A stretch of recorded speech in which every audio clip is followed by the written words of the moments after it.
ये हो सकता है बीजेपी ने जानबूझ के किया, गलती से नहीं हुआ। यही बात कर रही है ऑपोजिशन इंडिया अलायंस और उनकी एलआई AIADMK, जिन्होंने इतने दशकों के बाद उनसे संबंध तोड़ लिया है। टूटा टूटा एक परिंदा ऐसे टूटा कि फिर जुड़ ना पाया। यही सब हैरानी से देख रहे हैं कि कैसे एनडीए में ये फूट पड़ी है और AIADMK, जो स्वर्गीय चीफ मिनिस्टर जे जयललिता की पार्टी थी, उन्होंने बीजेपी से कुछ ही दिन पहले अपने रिश्ते हमेशा के लिए तोड़ दिए हैं। बहुत बड़ी डेवलपमेंट है, बहुत बड़ा झटका है एनडीए को, लेकिन बीजेपी कुछ क्वार्टर्स में बड़ी खुश नजर आ रही है।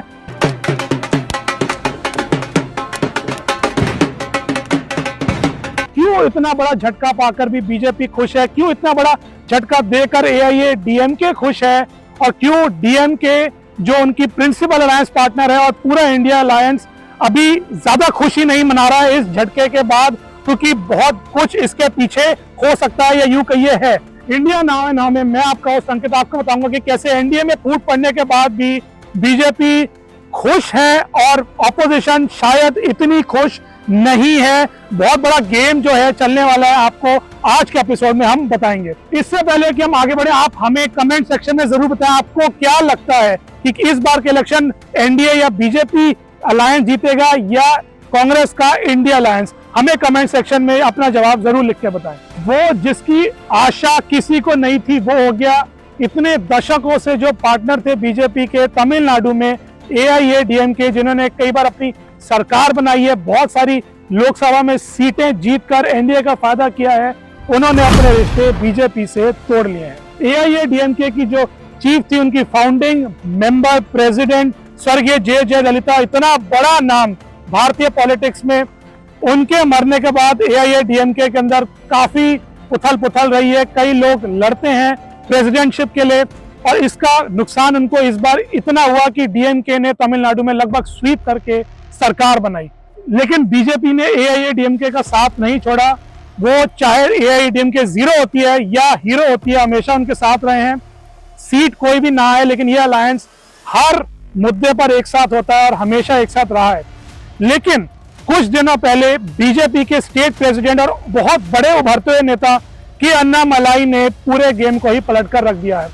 उन्होंने सीधा सीधा जो तमिलनाडु की हालत है, जो तमिलनाडु की पॉलिटिक्स की हालत है, उसका ऊपर डीएमके के साथ साथ खुद AIADMK पर सीधा अटैक किया। उन्होंने अपने हमले में AIADMK के अलावा जे जयललिता को ही खींच दिया। उन्होंने ये कहा कि जयललिता तक जिम्मेदार थी और उन्होंने भी कोई कम कसर नहीं रखी करप्शन में, और अगर तमिलनाडु की हालत खराब है तो उसका जो श्रेय है वो जे जयललिता को भी मिलेगा।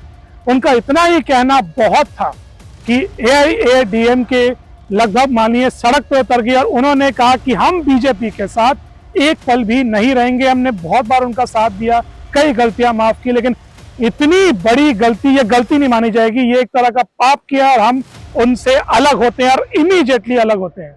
देखा आपने लापरवाही का नतीजा है। ये जो झटका होना चाहिए था बीजेपी के लिए, बीजेपी एक्चुअली दबे शब्दों में कहा जाए तो वो खुश है, वो इतना बुरा नहीं मना रही है, क्योंकि कुछ समय से जो लड़ाई चल रही है AIADMK का, उनका स्टेट में तो छोड़िए, अभी जो लोकसभा में इलेक्शन होने वाला है 2024 में, उनको शायद 1 या 2 सीट से ज्यादा नहीं मिलेंगी, ये सबको पता है। तो बीजेपी को लग रहा है अगर वो इस डूबती नैया का साथ देंगे तो वो ऑलरेडी कुछ ज्यादा नहीं कर पाते तमिलनाडु में, वो खुद भी और ज्यादा डूब जाएंगे। तो इसलिए वो खुश हैं और वो चाहते हैं कि जो उनके राइजिंग स्टार हैं के अन्नामलाई, जिनको काफी पब्लिक रैलीज में सपोर्ट मिल रहा है, वही आगे बढ़कर इंडिपेंडेंटली बीजेपी के लिए लड़ेंगे। और जब इस जीरो का जो बीजेपी का नंबर है लोकसभा के अंदर तमिलनाडु में, वो उसको तोड़ेंगे और हो सकता है 4-5 सीटें भी ले आए। हर सीट तमिलनाडु में बोनस है, क्योंकि डीएमके का बहुत बड़ा कब्जा है और बीजेपी अब चाहती है कि वो अपने दम पर द्राविडियन पॉलिटिक्स में भी अपना बड़ा नाम कमाए। सिर्फ कर्नाटका से कुछ नहीं होगा, और स्टेट्स में खासकर तमिलनाडु में भी ये साबित करे कि वो कोई एंटी साउथ पार्टी नहीं है, वो आर्यन द्रविडियन को एक साथ लेकर चलती है और वो भी एक हिस्सेदार है डीएमके के अलावा तमिलनाडु पॉलिटिक्स में। लेकिन वही काउंटर अगर आपको पॉइंट बताया तो AIADMK भी दबे दबे स्वरों में कह रही है हम खुश हैं। अभी द्रविडियन लोगों को लगता है कि बीजेपी उनके साथ नहीं है, तो जब तक हम बीजेपी के साथ थे हमें कई लोग वोट नहीं कर रहे थे, अब हम उनसे अलग हो गए हैं और पब्लिक अब हमें सिंपैथी वाइज हमें वोट दे और हमें डीएमके के लगभग बराबर तक पहुंचा दे, जिससे हमारी पार्टी फिर से उठनी शुरू हो जाए। सब हैरान है कि होम मिनिस्टर अमित शाह चुप है, प्रधानमंत्री नरेंद्र मोदी चुप हैं, स्टालिन जो डीएमके के हेड हैं, जो अभी कंट्रोवर्सी में रही है जिसकी पार्टी, वो भी चुप है।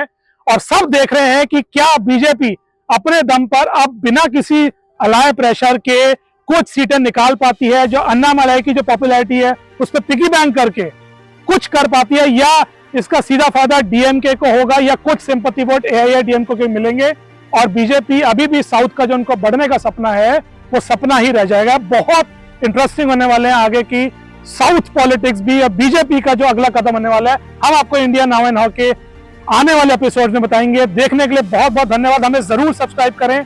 जय हिंद, जय भारत।